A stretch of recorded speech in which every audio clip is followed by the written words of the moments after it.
chers amis et amoureux d'Histoire vraie. Nous nous retrouvons aujourd'hui pour une toute nouvelle histoire de Life Issues. Je tiens à préciser, c'est la toute première vidéo que Life Issues fait pour le récit des histoires. Je tiens à préciser que ce sont des histoires vraies. Je tiens d'abord à remercier toutes ces personnes qui sont restées avec nous, qui nous ont soutenus. Et je tiens quand même à leur dire merci, grave merci. Je suis quand même ravi, très content d'être aujourd'hui avec vous parce que avec tous ces moments, vous êtes restés là, vous nous avez soutenus et franchement, ça nous va droit au cœur. Et sans plus tarder, nous allons passer à ce qui nous réunit aujourd'hui. Une histoire vraie de Life Issues. J'espère que vous êtes prêts. Nous sommes toujours prêts. Allez, sans plus tarder. Alors, qu'est-ce que nous avons ici? Nous avons ici, je vous fais pas de résumé. Je vais directement, je lis, vous prêtez attention. Et s'il vous plaît, n'oubliez pas, nous avons besoin que vous vous abonnez, que vous soutenez notre page, en vous abonnant et en lâchant des commentaires. Dites-nous ce que vous pensez. Ouais, ça compte énormément pour nous, franchement. Allez, on commence.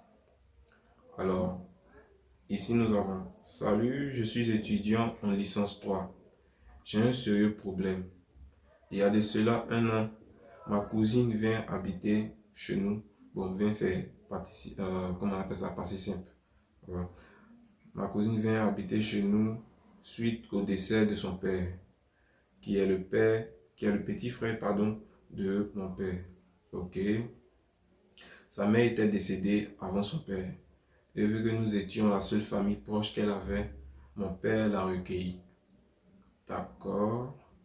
Je faisais la licence 2 en sciences économiques quand elle vint habiter à la maison. Elle était admise en classe de terminale, alors mon père décida de la scolariser, de sorte à ce qu'elle puisse avoir le bac et continuer les études comme moi. C'est normal, hein? De toutes les façons, c'est la famille. C'était pendant les vacances, alors on a eu le temps d'apprendre à se connaître. Je la considérais comme ma propre petite sœur, vu que pour des raisons que je n'énumérerai pas, elle fut envoyée en internat. Là, il parle de sa vraie petite sœur. Sa vraie petite sœur a été envoyée en internat. Donc, comme il a dit, il ne veut pas rentrer dans les détails. Nous aussi, on ne rentre pas dans les détails. Voilà, on nous donne une histoire, on la poste, et puis voilà, chacun donne son avis. Super. L'année scolaire reprit son cours et chacun vaquait à ses occupations.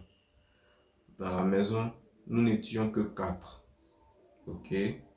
Donc là, il dit que la maison dans laquelle il habite avec ses parents, il y a lui, son père, sa mère et sa cousine. Ok. Et il n'y avait que 3 pièces.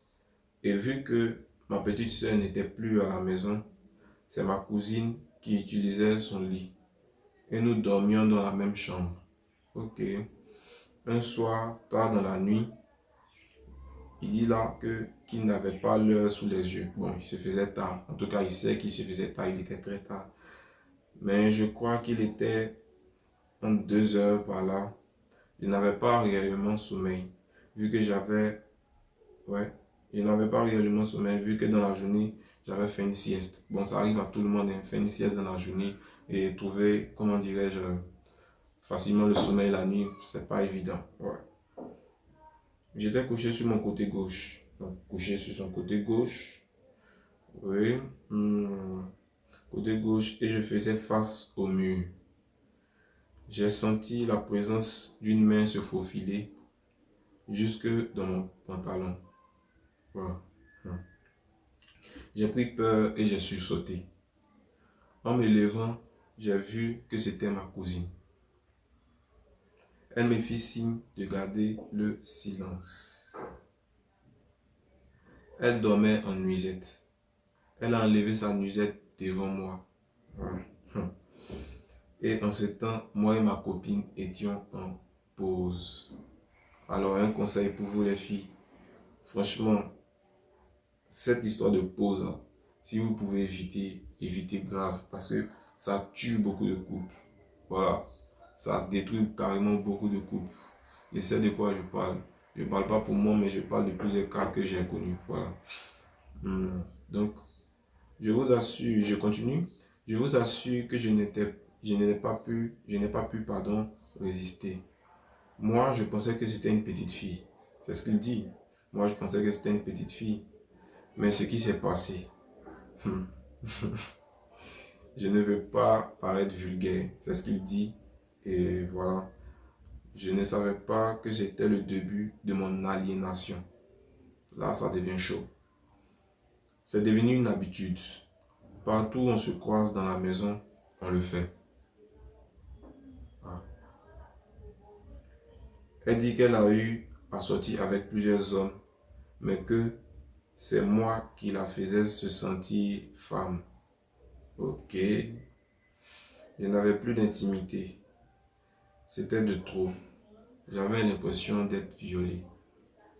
Là, c'est sérieux, les gars. Grave sérieux. J'avais l'impression d'être violé. Une fois, j'étais dans la cuisine pour prendre mon repas, comme d'habitude. Les parents n'étaient presque jamais là. Elle m'a rejoint et d'un coup a baissé ma culotte.